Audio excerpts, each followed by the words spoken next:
NCERT exemplar exercise 1.4 chapter name is number system class 9 question number first express 0.6 plus 0.7 बार यानी 7 बार repeat होगा plus 0.47 बार यानी इस case में भी 7 बार रिपीट होगा right in the form P by Q where P and Q are integers and Q is not equal to 0. In short हमको ये जो नंबर दिया गया इसको एक्सप्रेस करना है P by Q के फॉर्म में। तो चलो एक्सप्रेस कर लेते हैं। इसका तो एक शॉर्ट मेथड है जो मैं लास्ट में बताऊंगा, पहले लॉन्ग मेथड बता देता हूं क्योंकि कई बार स्कूल में जब तुम सॉल्व करोगे तो लॉन्ग मेथड ही बोला जाता है उसी से करने के लिए, तब तो करना ही पड़ेगा। लेकिन कॉम्पिटिटिव एग्जामिनेशन या जहां पे ऐसा नहीं बोला जाता है तो तुम शॉर्ट मेथड का भी यूज कर सकते हो। तो चलो पहले लॉन्ग मेथड यूज करते हैं जैसे कि बुक में दिया गया। तो इसके लिए सबसे पहले इसको कन्वर्ट कर देते हैं P by Q के फॉर्म में राइट। तो मान लो इसको मैंने मान लिया 0.6 को x1 ठीक। अब मैंने तुमको बोला है 0.6 है तो तुम अगर 1.0 लिख दो तो क्या तुमने वैल्यू चेंज करी? तुमने वैल्यू नहीं चेंज करी। राइट हैंड साइड से काउंट करो, 1 डिजिट के बाद डिसिमल पॉइंट है और यहां पे 1 डिजिट के बाद इधर भी डिसिमल पॉइंट। अगर इक्वल डिजिट्स के बाद डिसिमल पॉइंट लगा है तो सिंपली डिसिमल पॉइंट तुम रिमूव कर सकते हो। ये मैंने कई बार तुमको समझाया करेक्ट।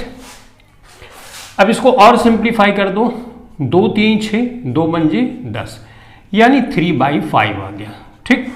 तो इस वाली वैल्यू को हमने P by Q के फॉर्म में एक्सप्रेस कर दिया। अब इसको करते हैं, इसको मान लो x2 राइट 0.7 बार। अब यहां पे जो कंफ्यूजन होता है बच्चों को ये होता है कि हम कितने से मल्टीप्लाई करें। देखो मेरी बात ध्यान से सुनो, ज्यादा कॉन्सेप्ट में नहीं उलझने का राइट। जो मैं बोल रहा हूं ध्यान से समझना। 7 के ऊपर बार लगाओ, जितनी डिजिट्स के ऊपर ये लाइन लगी है ना उतने से ही मल्टीप्लाई करना है, बस कोई समस्या नहीं आएगी, सारे क्वेश्चन सॉल्व हो जाएंगे, बस इतना ही ध्यान में रखना है। तो यहां पे एक डिजिट के ऊपर ये बार लगा हुआ है तो इसका मतलब मैं 10 से मल्टीप्लाई करूंगा। तो इसमें 10 से मल्टीप्लाई करूंगा 10x2 और ये हो जाएगा 7.7। 7.7 क्यों आया? क्योंकि यहां 7 तो कितनी बार भी ले सकते हो, तो मैंने तो 2 ही बार लिया राइट। अब उसके बाद इसको हमने इक्वेशन 1 माना और इक्वेशन 2 माना। इक्वेशन 1 से 2 तुम सब्ट्रैक्ट कर दो तो ये माइनस हो जाएगा, ये माइनस हो जाएगा। 10x2 से 1x2 हटाओगे तो कितना आएगा 9x2, लेकिन माइनस में आएगा राइट। इसी तरह से यहाँ पे आ जाओ, 7 से 7 माइनस करोगे तो 0 हो जाएगा राइट। और 7 से 0 माइनस करोगे 7 आएगा, लेकिन ये माइनस है तो माइनस में आएगा। माइनस दोनों साइड है तो ये प्लस बन जाएगा। x2 इज इक्वल टू आएगा 7/9 ठीक है। तो ये हमको एक तो x1 की वैल्यू यहाँ मिल गई, x2 की वैल्यू यहाँ मिल गई, यानी इसको हमने कन्वर्ट कर दिया इस फॉर्म में।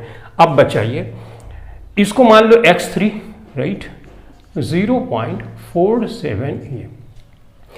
अब इस इक्वेशन में अगर मैं 10 से मल्टीप्लाई करूं, 10 से क्योंकि एक ही डिजिट रिपीट हो रही है तो लिख लो 10 से मल्टीप्लाई करोगे तो 1 डिसिमल पॉइंट 1 डिजिट इधर चला जाएगा। ऑब्वियसली 7 रिपीट हो रहा है तो 7 यहाँ पे रिपीट होगा ठीक है। अब सब्ट्रैक्ट करो जैसे यहाँ पे किया था, प्लस है तो माइनस, प्लस है तो माइनस।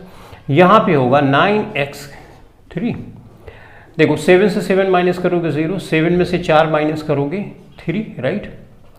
और ये 4 है तो 4 से 0 माइनस करोगे 4 ही आएगा, लेकिन यहाँ पे 10 ज़्यादा है तो माइनस लेंगे, यहाँ पे 4 ज़्यादा है तो माइनस ले, दोनों साइड माइनस है तो प्लस हो गया। तो x3 बराबर हो गया 4.3 डिवाइडेड बाई 9 क्योंकि मल्टीप्लाई में है। अब देखो इसमें डिसिमल पॉइंट भी हटाना है तो मैं डिसिमल पॉइंट ऐसे करके कर सकता हूँ, यहाँ पे चलो ऐसे कर लेता हूँ। 4.30 है तो 2 डिजिट के बाद यहाँ डिसिमल पॉइंट, 2 डिजिट के बाद यहाँ पे अभी भी ये 9 ही है राइट। इक्वल डिजिट के बाद है तो सिंपली इसको रिमूव कर दिया, 0 से 0 कैंसिल कर दिया तो 4.3 डिवाइडेड बाई 90। तो इस तरह से हमने तीनों एक्सप्रेशन को P by Q के फॉर्म में एक्सप्रेस कर दिया। लेकिन हमको इसका सम करना है तो इसका मतलब x1 plus x2 plus x3 right. अब सम करेंगे तो x1 की जगह आया हमारे पास 3/5, लिख दो 3/5। x2 की जगह यहाँ पे देखो 7/9 है, तो 7/9 लिख दो। ठीक है, x3 की जगह 43 डिवाइडेड बाई 90, राइट। अब 90 यहाँ पे एलसीएम ले लो, 18 पंचे 90 है ना, 5 3 15, 18 देखो 18 पंचे 90 ना, 18 है, 18 3 54, 9 दहम 90, 10 सते 70, राइट। ये हो गया 43। फर्दर सिंप्लीफाई करोगे, इसको जोड़ना पड़ेगा, तो 4 3 7 हो गया, 7 4 11 और 11 5 16, 167 डिवाइडेड बाई 90।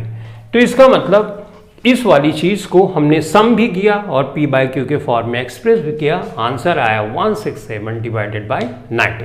ठीक है, तो ये तो हुआ मेथड जैसा कि बुक में दिया गया है। ठीक, अब इस चीज को हम शॉर्ट मेथड से सॉल्व करते हैं, जैसा कि मैंने तुमको कई बार समझाया है कि शॉर्ट मेथड का यूज तुम कर सकते हो, क्योंकि शॉर्ट मेथड भी कई बार बहुत ही हेल्पफुल होते हैं। डन, ऑल राइट, तो इसको मिटा देता हूं। देखो, इस वैल्यू को मैं लिखूंगा 0.6, 0.7 बार, 0.47 बार। ठीक, इसको जैसा मैंने बताया है, इसको उसी तरह से 0.6 है, 1.0 कोई फर्क नहीं पड़ा, इक्वल डिजिट के बाद डिसिमल पॉइंट है तो ये हटा दिया, यानी 6 डिवाइडेड बाई 10 आ गया। इसको सिंप्लीफाई करोगे, 2 3 6, 2 पंजे 10, यानी 3/5 आ गया, राइट। तो इसमें तो कोई चैलेंज नहीं। अब बात इसकी आती है, जब इस तरह से दिया है और यहाँ पे डिसिमल पॉइंट के बाद जितनी डिजिट रिपीट हो रही है ना, उतने 9 बढ़ा दो। एक डिजिट रिपीट हो रही है तो 9 बढ़ा दिया, और यहाँ डिसिमल बार सब हटा दो, ये हो गया। ठीक है, अब इस पे आ जाओ, यहाँ पे 47 है तो 47 एज इट इज लिख लो, डिसिमल हटा दो, बार हटा दो। एक डिजिट रिपीट हो रही है तो उतना 9 बढ़ाना होता है। जितनी डिजिट रिपीट नहीं हो रही, जैसे यहाँ पे ये डिजिट रिपीट नहीं हो रही डिसिमल पॉइंट के बाद, तो उसके लिए एक 0 बढ़ाना होता है, और जो डिजिट रिपीट नहीं हो रही उसके लिए माइनस करना होता है। तो 47 से 3 माइनस करोगे तो क्या आ जाएगा, 43 आ जाएगा, राइट। तो अब आगे करने की जरूरत नहीं, आगे ये देखो हम यहाँ पे डायरेक्ट पहुँच गए, राइट। उसके बाद जैसे यहाँ पे किया ऐसे कर सकते हैं, राइट। तो देखो कितना सिंपल मेथड है। कैसे ये किया, अगर बेहतर ढंग से समझना है, डिस्क्रिप्शन में लिंक मौजूद होगी, देख सकते हो। डन, अब हम सॉल्व करेंगे इसके बाद क्वेश्चन नंबर 2। आई होप ये क्वेश्चन कैसे सॉल्व करना है ये तुम समझ गए होंगे। इसमें सिंपली डिसिमल को कन्वर्ट करना है, राइट। ये टर्मिनेटिंग है, ये non terminating but recurring decimal है, राइट। ये भी नॉन टर्मिनेटिंग रिकरिंग डिसिमल है। सिंपली हमारा टास्क था कि इसको p बाई क्यू के फॉर्म में कैसे कन्वर्ट करें। ठीक है, तो इस क्लास के लिए इतना ही। Thanks for watching this video. Thank you very much.